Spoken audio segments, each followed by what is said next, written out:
All right.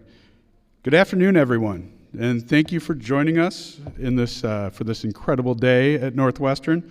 My name is John Yates. I'm the Vice President for Global Marketing and Communications at Northwestern. Today you're going to hear from our President, Henry Bienen, Adrian Randolph, our Dean of the Weinberg College of Arts and Sciences, and finally from our Nobel Prize winner in Economic Sciences, Joel Mokyr. That's right.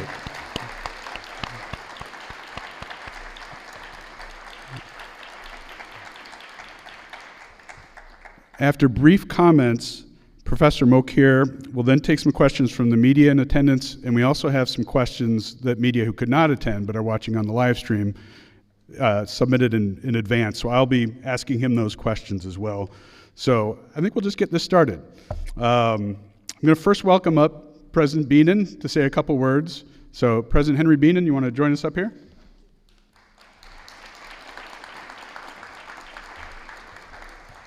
Thank you, John. Well, today it's a great day for my friend, Joel Mokyr, and for Northwestern. We recognize Joel Mokyr on this remarkable achievement of the Nobel Prize in Economic Sciences. Because Joel is an economic historian, he will remember that we shared a line or a file in the old gym where we had lockers next to each other. So I know him pretty well from that.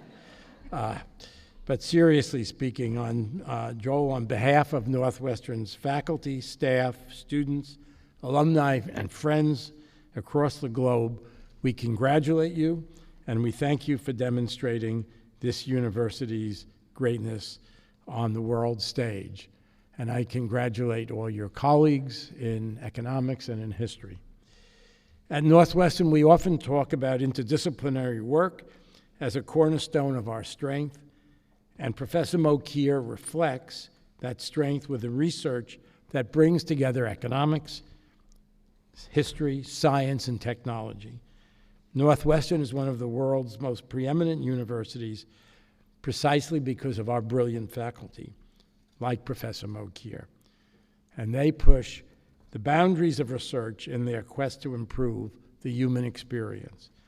Professor Mokyr's research focuses on innovation and growth and the important role that science plays in the advancement of our society.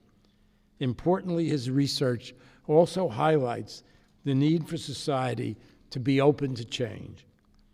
These are themes that resonate deeply as institutions across the country, including ours, work to demonstrate the value of our research, not only to our elected officials, but to each and every member of the public. Today, we reflect on the important factors that lead to prosperity and how we may apply them moving forward. Many congratulations are in order. We once again congratulate Professor Mokyr. We also congratulate his fellow prize winners, Professor Philippe Aghion, and Peter Howard. We congratulate his colleagues in the Department of Economics and the Department of History. We congratulate the College of Arts and Sciences, including Dean Adrian Randolph, who will be here in a moment. And we congratulate everybody, every faculty member, postdoctoral researcher, staff member, and student who contributes to this amazing academic community where research thrives and where students have a front row seat in history. Thank you very much.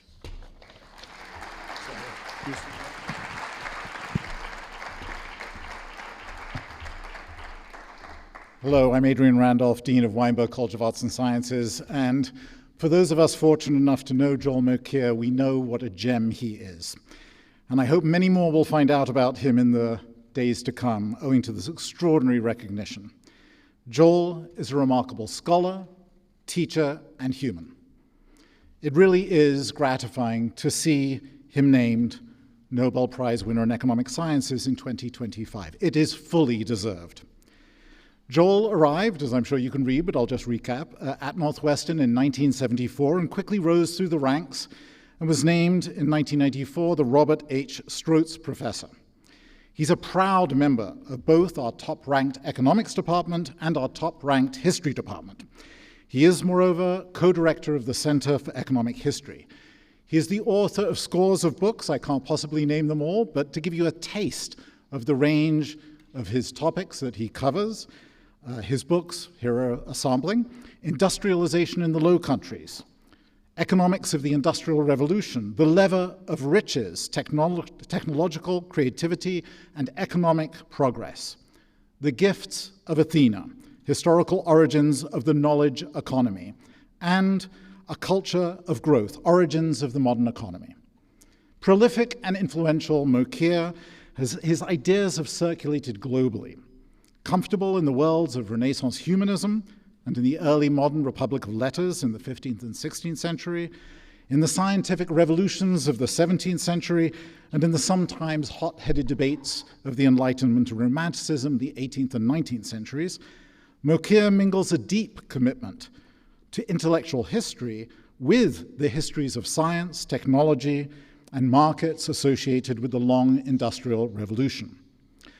Rather than trying to sum up Professor Mokyr's scholarship, let me just offer one citation, which I think, or a quotation, which really captures some of the spirit of his work. I'll just set the scene. The book, A Culture of Growth, charts the intricate web of ideas and experts connecting fundamental discoveries in science and technology to the development of our modern economy. Supporting this thesis is a remarkable skein of cultural threads drawn from well-known and very little-known sources. He links path-blazing experts educated in the new discoveries of fundamental science to what he calls tweakers and tinkerers, who spread knowledge and technical skill across Europe and the world. Among Mokyr's key insights is this visionary and topical claim, quote, "The liberal ideas of religious tolerance, free entry into the market for ideas, and belief in the transnational character of the intellectual community were essential to Enlightenment thought. These were the cultural underpinnings that not only supported a functioning market for ideas, that is, a market in which innovators had a fair chance to persuade their audiences, they also actively encouraged intellectual innovation and thus laid the foundation for the emergence of the modern economy." Joel reminds us that cultural commitments to tolerance, to academic freedom, and to internationalism are the preconditions of our economy.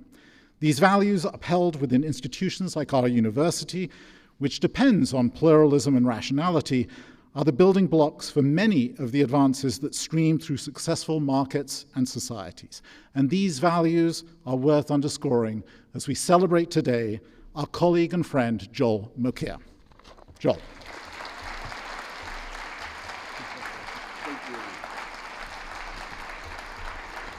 Well,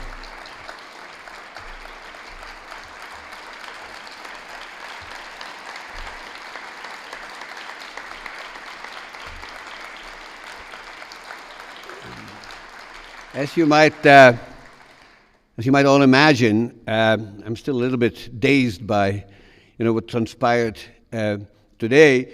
But I want to start with something completely unrelated to this prize, and that is that this is a very special day for me, seeing the return of 20 live hostages of my countrymen this morning, which warms my heart far more than any other personal achievement that I can ever get.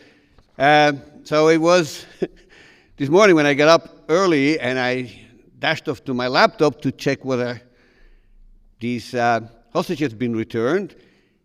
And then I noticed in my email that there were all these messages of congratulations, and I go, what are they congratulating me for? And I thought it was maybe people mistaken my birthday or something, but no, I mean, there was a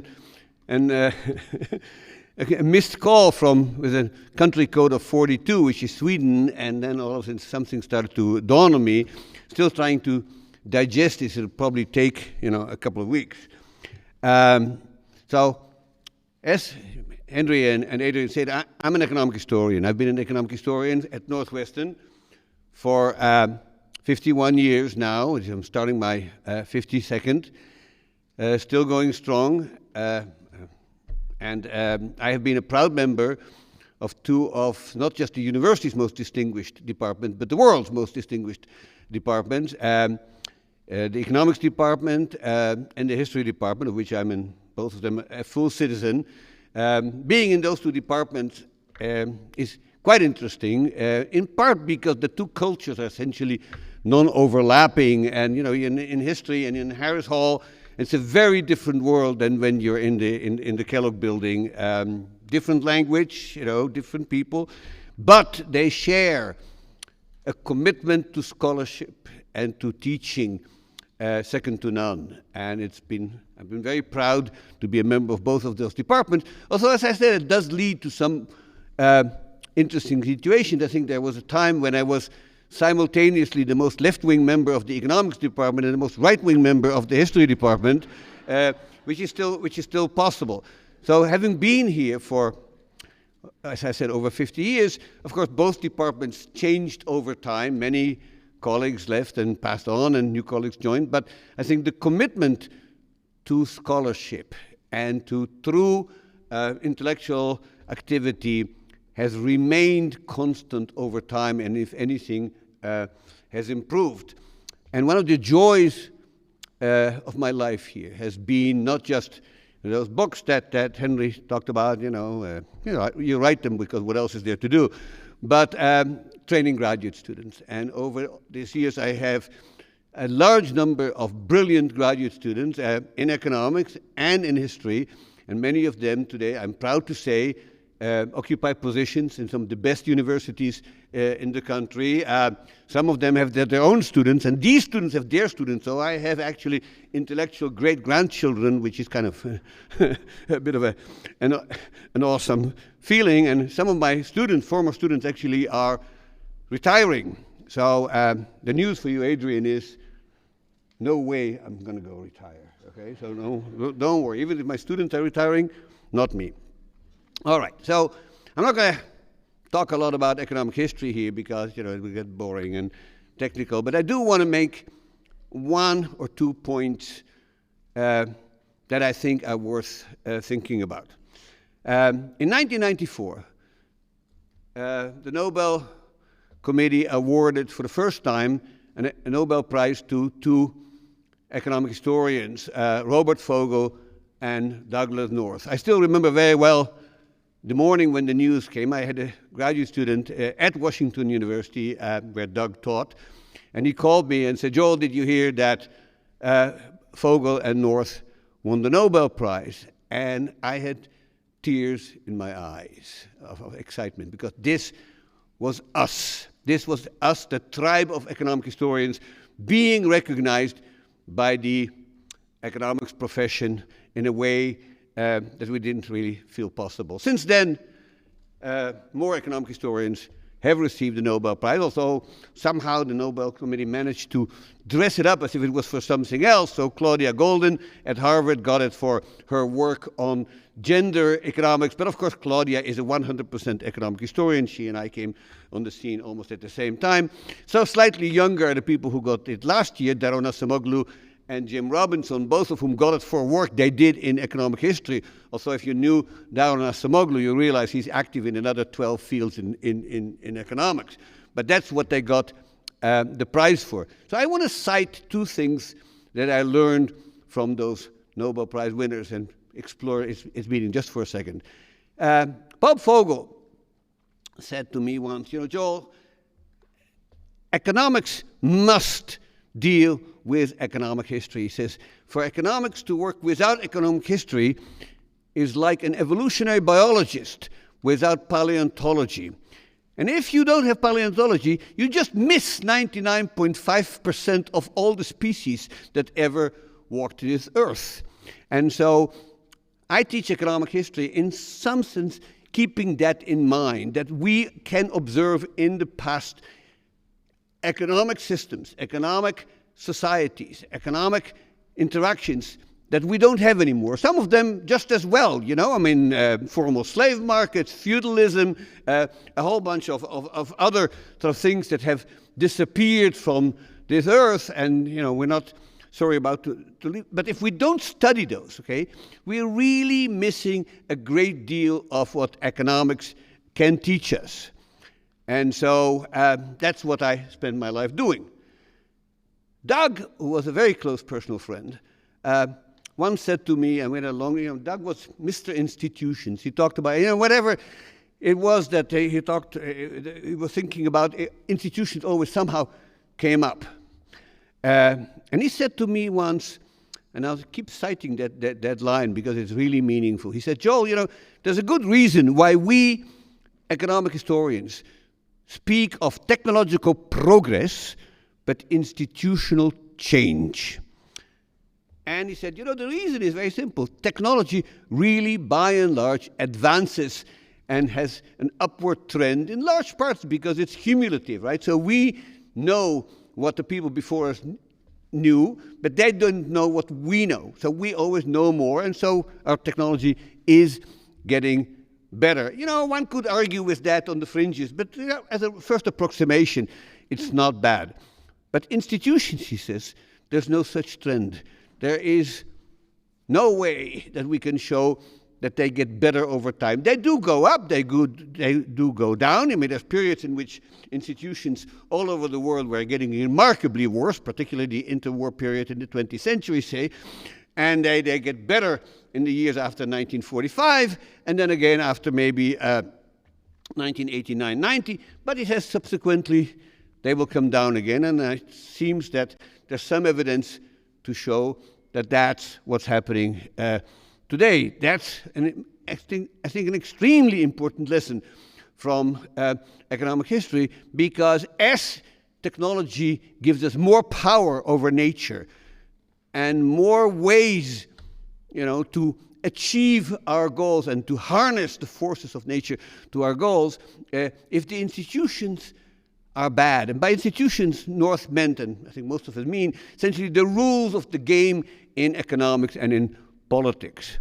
And if institutions get worse while technology gets better, the outcome can be quite devastating to the people. And so that's sort of, once you think about it, it's kind of obvious, right? So, you make a hammer, you build a technological tool.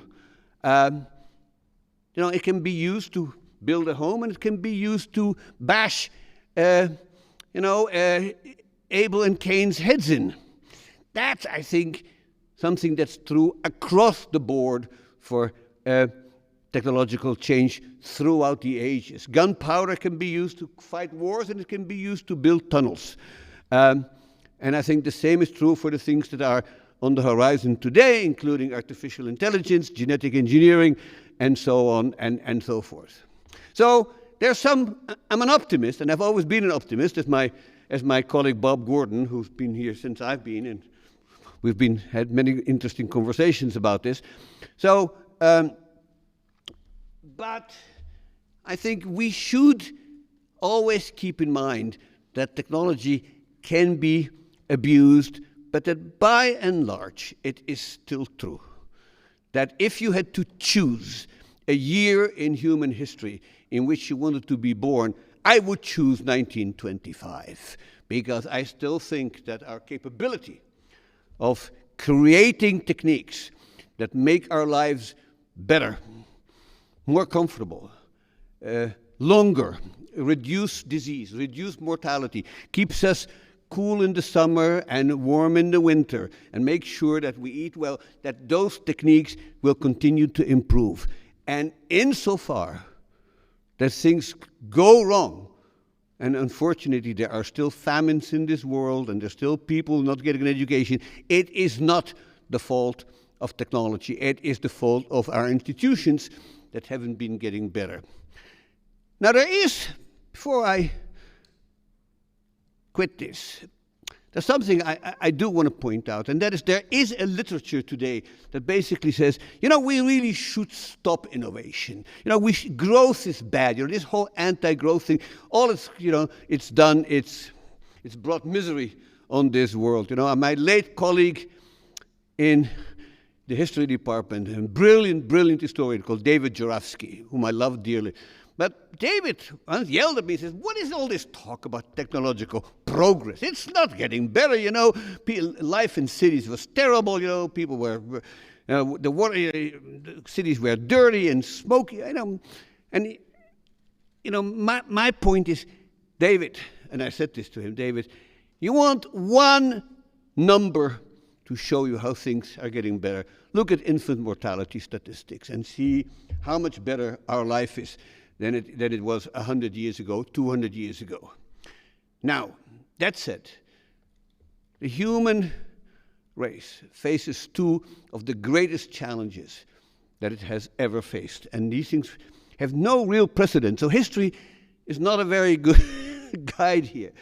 But it's something that we have to face and we have to think about with the tools that history provides us, even if history itself doesn't give you an answer. And those are climate change and the demographic change. And they're very different in their nature and they're very different in the solutions. But given that the only way in which we can cope with these crises is inventing ourselves out of it, I strongly urge the world to keep putting efforts and money and resources and incentives to the people who are trying to invent us out of these two crises. And I think if we achieve that, I think technology will have fulfilled its role. Now, this is not an uncontroversial point, but I think there seems to be almost no other way of dealing with it.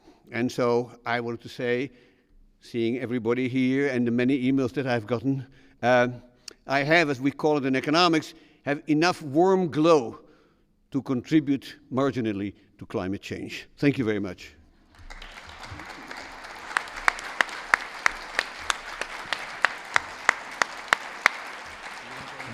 I'm just going to, yeah. All right. Thank you, Professor Mokyr. We're going to take some questions now from the audience and from the media. Do you want to go back up here? And I'll distribute these microphones to my team over here. If there are folks in the audience, I do have some questions from the media who sent them in ahead of time as well. Do we have anyone who's got some questions for Professor Mokyr?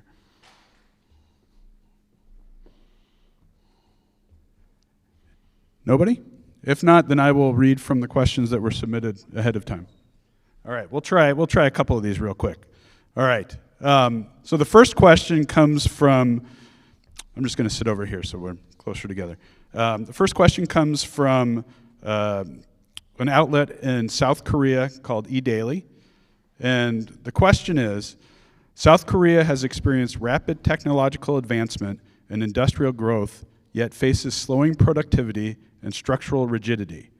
From your research on historical roots of innovation and sustained growth, what lessons do you think countries like Korea can take to ensure that innovation continues to translate into long-term prosperity?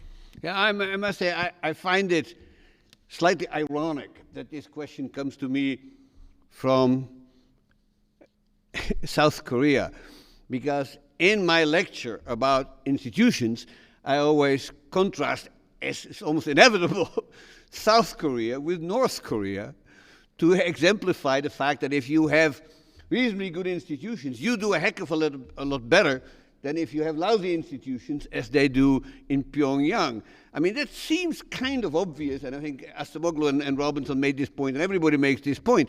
And so to worry about the South Korean problems, given that it is a wealthy, peaceful country that has miraculously pulled itself up from very low income per capita in the 1950s to one of the wealthier nations in the world today, strikes me as sort of if you worry about South Korea, what do you think about North Korea? What do you think about, other countries, Myanmar, countries like that? Those are the countries I worry about.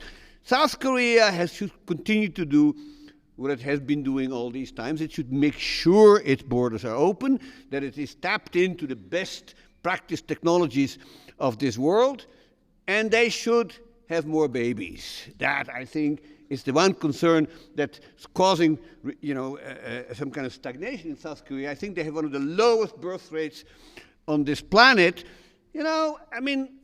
Maybe this is a choice that they made. And I think there's another question here about fertility. We can come back to that. But in terms of technological innovation, some people here in the audience must be driving a Korean-made car. And I don't think that they would feel very much inclined to think of these Korean-made cars as an example of bad technology. If you want an example of bad technology, look at the cars that were made in the Eastern Europe before it collapsed. And if you ever wanted to see a really bad car, you should try a Trabant, which is now a museum piece. Now, South Korea doesn't make Trabants. They make cars that run and run and run. So to say that I'm really, in all due respect, I'm really worried about their economic future. Many other countries on this planet would like to trade places with them. That's great. A follow-up question from the same outlet. How important do you believe openness and the free exchange of knowledge are for sustaining growth in an era of growing geopolitical and technological fragmentation? Well, I'm a great fan of the free exchange of knowledge. I'm also a great fan of the free exchange of anything else, including goods and services. So my big advice to countries like that is stay open and keep the country not only open in terms of its boundaries, but of the freedom of its people to say what they want, to have a free press, to have free elections. South Korea has had a reasonably successful democracy. Nobody has a perfect democracy. We should know that by now. But South Korea has made the transition to democracy. And so when you make that transition to democracy and to a free society, you realize that Churchill was right in his famous cliche about democracy being the worst of all systems except for all the others. And South Korea has its worth and its trouble, and follow the news, and you realize that it doesn't always get the best people to become politicians. But it is a successful country. Now, they are located in an awkward part of the world, of course, because they are a small country right to a very big other country. And that always is a tricky situation to be. I studied Ireland in my younger days, and that was a small country right next to a bigger country, and it didn't always work very well for them. Korea has been able, thanks in part through American support, to pull itself up from its poverty. We're talking about the southern part here, not the northern part. And I think they should. I see no particular reason why that can't continue, except for this sort of threat of demography, which I talked about. All right, the next question comes from the outlet Die Zeit in Hamburg, Germany. The question is, do you believe that the exploration of history should play a larger role in economics, and how could this be achieved? Well, it is already playing a larger role in economics. I'm proud to say that here at Northwestern we have 7 scholars who are basically full-time economic historians on the faculty, and then a number of people around who still work in the field and hang around, like my friend Lou Cahn in the audience there. It is becoming a very popular field in economics, and it's not just that we have more and more interest in the past, but I think there are other things about economic history that make it attractive. Economics in my lifetime, which is a long time, has changed in the following sense. Theory is still very much an important part of our field, but I think by and large, the center of gravity has shifted from theoretical work to empirical work, and to, big data, some smaller data, but, empirical work has gotten much more, I think, respect than it did 40 or 50 years ago. Now, economic history, of course, is, by its very nature, an empirical field, but it also has been, I think, exceptionally been able to take advantage of new data collection and data generation techniques that are coming online and are getting better every year. And so the fact that both graduate students and young faculty are flowing to economic history is, I think, a sign of the times, not only in that people are interested in the past, which I sincerely hope they do, but also because the options of generating and collecting data that weren't available before are coming online. And nobody has done more to create that than my colleague Joe Ferry, who's sitting in the back. And Joe essentially was one of the first pioneers in using very large samples of data taken from the full count American censuses in order to study American mobility and many other aspects that require large data sets. So I think economic history has a bright future, and I am imploring all major economics departments that do not have a full-time economic historian in their ranks. I won't name them by name, but Princeton and Penn are among them, to hire a young economic historian, which we are producing every year, and we have 3 of them on the market this year, and I will do all I can to persuade these universities to hire my students. Excellent. All right, the next question comes from the Associated Press. You have often spoken positively about technological innovation. How are you feeling about AI, which, as you know, has sparked concerns about everything from the elimination of jobs to darker scenarios like whether it could develop deadly viruses? Well, my day wouldn't be complete if I didn't have a question about AI. I think wherever I go, people ask me questions about AI. It's a tool. The notion that somehow AI is this monstrosity that lurks, somewhere beneath us and it will eventually come and, drive the human race into extinction and take over the planet. I mean, these people have read too much dystopian science fiction. Nothing of the sort is ever going to happen. In fact, the whole idea that machines are more intelligent than we are seems to assume that intelligence is a single metric in which we sort of measure a machine's IQ and compare it to. I mean, that's complete nonsense. I mean, of course, human intelligence is multidimensional, and it's always been the case that we use machines to do things that we can't do ourselves because our senses and the size of our brain aren't good enough. Okay, so we can't see bacteria either. So we build a microscope and we see bacteria. We can't see the planets of Jupiter, the moons of Jupiter. So we build a telescope and we see them. We can't do zillions of calculations in a second, so we have high-powered computers. That doesn't make the computer more intelligent. It just means that in a particular dimension, they can do things that we can't. AI is an information aggregator. Okay? It knows what we fed it, and it has access. At very high speed, it can process it in ways that we tell it to do. But the notion that they have human intelligence that includes initiative and intuition and ambition and things like that seems to be really fanciful. And that's not, I think, what's on the near horizon. I mean, who knows what's going to happen 50 years from now. But at the moment, I see AI primarily as a magnificent research assistant. And we've had previous research. My PC is a wonderful research assistant.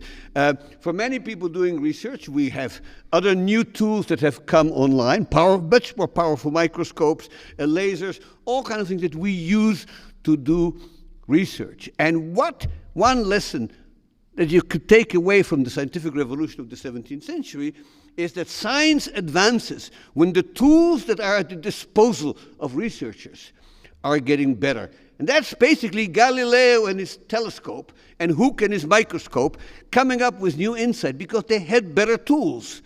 AI is another powerful tool, and everybody in this room, unless I'm terribly mistaken, is using it in some way, and I'm as guilty as the next guy. It's not thinking for me. It's just, giving access to information much faster than I need it. Sometimes the wrong information, but you got to be careful. But I don't see AI as a threat to humanity. Now, what will its effect be on the labor market?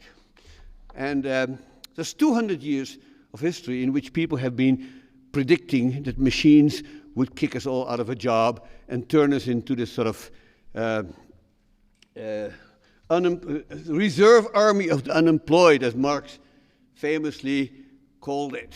And so I, a decade ago, wrote an article for the Journal of Economic Literature with 2 former students, pointing out that, so this prediction was made over and over and over again.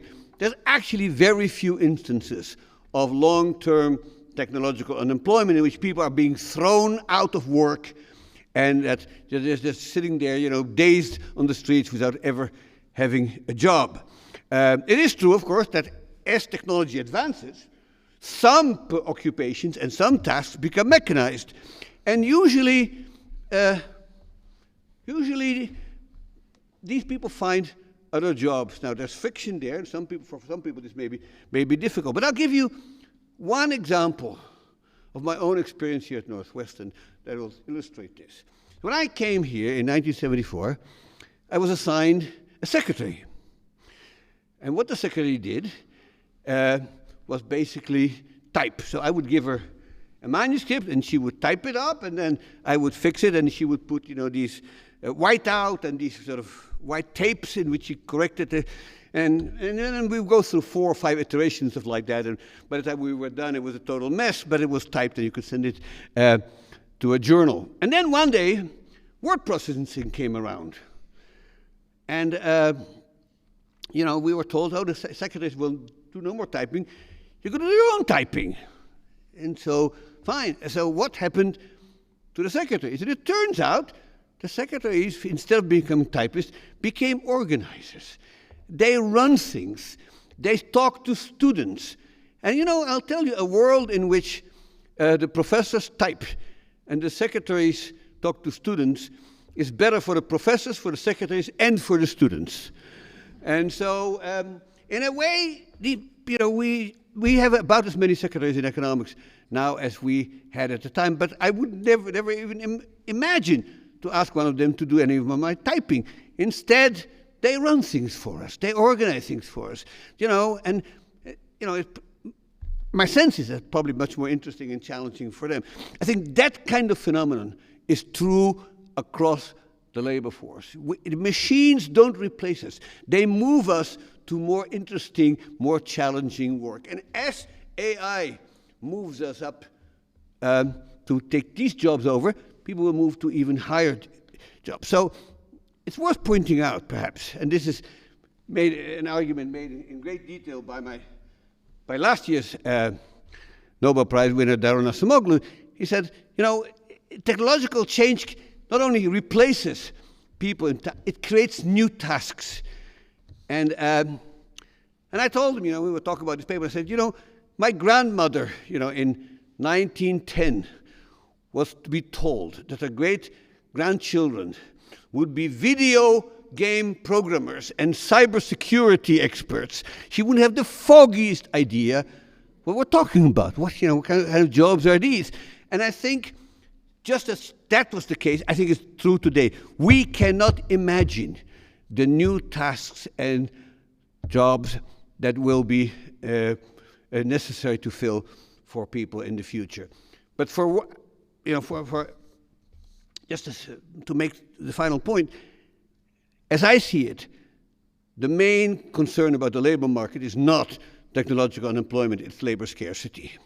That fewer and fewer people entering the labor force, more and more people are retiring, and there's this age hollowing out in the sense that the people supposed to pay their taxes and their Social Security are disappearing.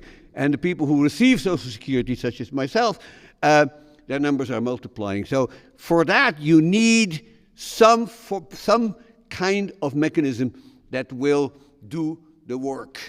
And if demography won't do it, then technology will have to do it. So my sense is that insight from history is quite, I think, important. Now, I can't rule out some dystopian outcome, like in this famous Kurt Vonnegut novel that I read in graduate school called Player Piano. It's a brilliant book, and he sort of describes this world in which basically nobody's working anymore. You can't rule that out because, who knows what the future will bring. But John Maynard Keynes, the great economist, once described a world called, it's a little essay called Economic Prospects for Our Grandchildren, in which he talked about a 15-hour work week. Well, I'm still waiting for that one. Me too. Yes. So we probably have time for one more.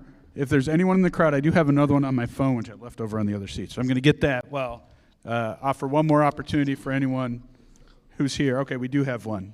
All right. And if you could speak up as you ask, it's a little harder to hear up here. All right, Deborah? Sure. Hi, Joel. Congratulations. I'm very curious about what your solution to the demographic crisis is, because I know that yours is different from Elon Musk's. Here, Joel. Did you hear it? Yeah. Could you repeat the question, Deborah? My curiosity is, don't fall off the edge of the stage. My curiosity is, what is your solution for the demographic crisis? And I was joking that your solution is surely different from Elon Musk's.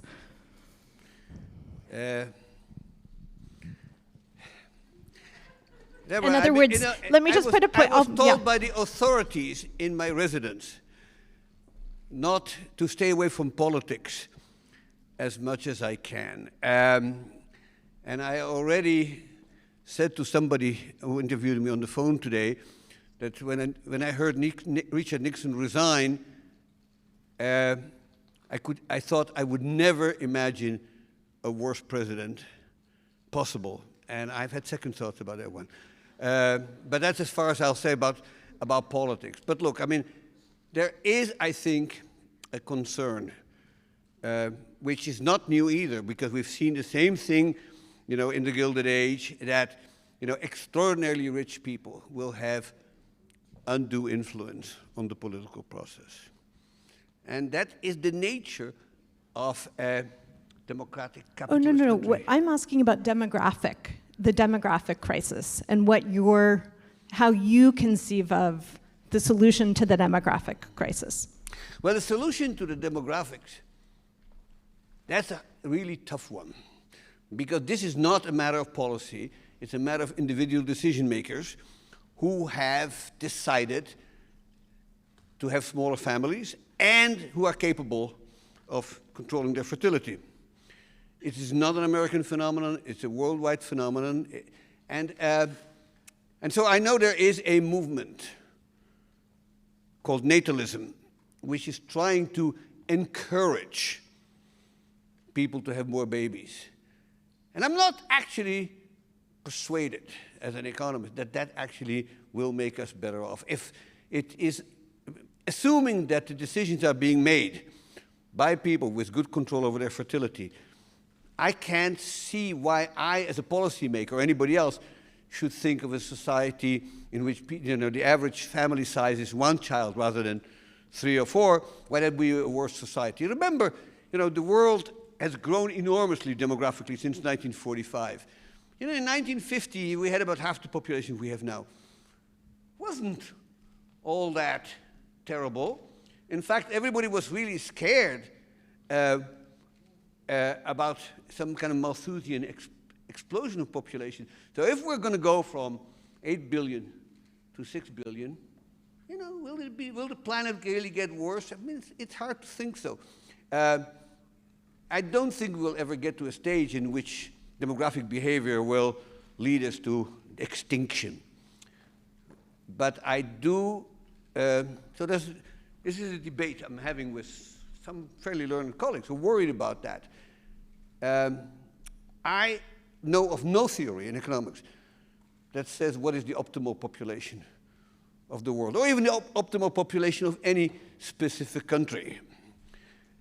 What I do think is that the distribution of population over the world today may not be optimal.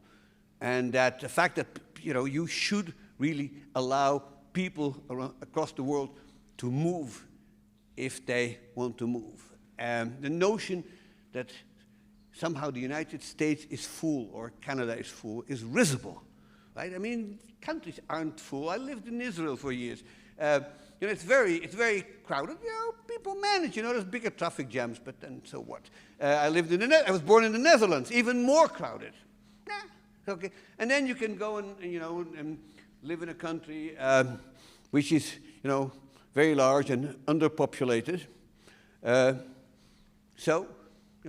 that make a country good or bad? I mean, is Canada, relative to its surface, is a very small population.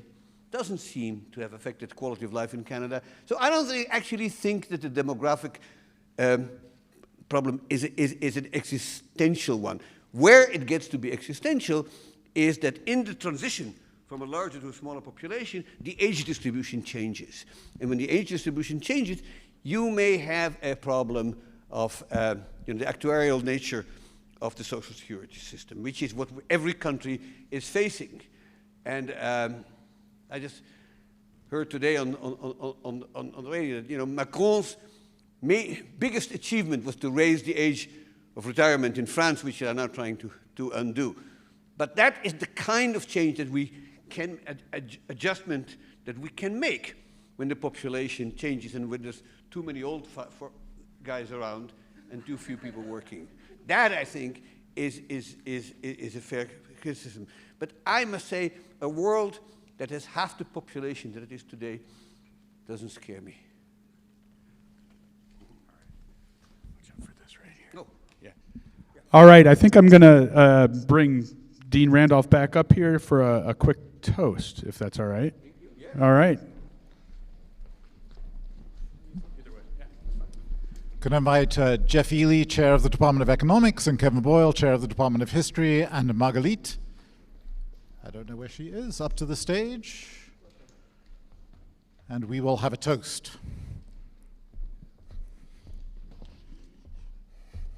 Why don't you go in here, Henry? You can go. Oh, celebratory.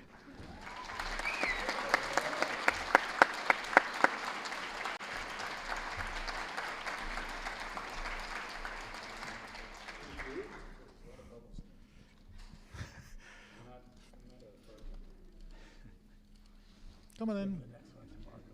Yeah. And then why don't you come in here? Maybe I think you'll have to cluster. So maybe I'll start speaking. Joel, as we charge our flutes with bubbly, on behalf of the President, your colleagues, Weinberg College, we just want to express our extraordinary pride in your achievement. I hope that in the coming days that you revel in reflecting on your career and thinking back to all the people who have made this possible. And I think you'd be the first to acknowledge, as you did, it's the students, the colleagues at other institutions that sustain the type of work you've produced throughout your career and is being recognized today. We could not be happier that it happened to such a wonderful colleague and friend as you. And again, speaking for your departments, congratulations. And we have a tradition in Weinberg College, which I hope you will indulge me with, where we raise our glasses and have 3 cheers. So hip hip, hooray. Hip hip, hooray. Hip hip, hooray. To Joel Mokyr.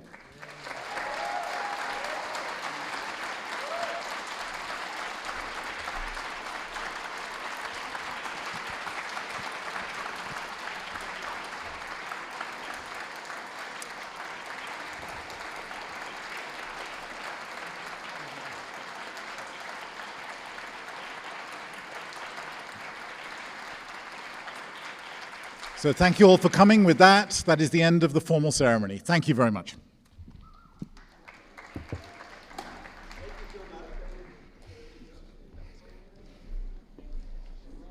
Massive.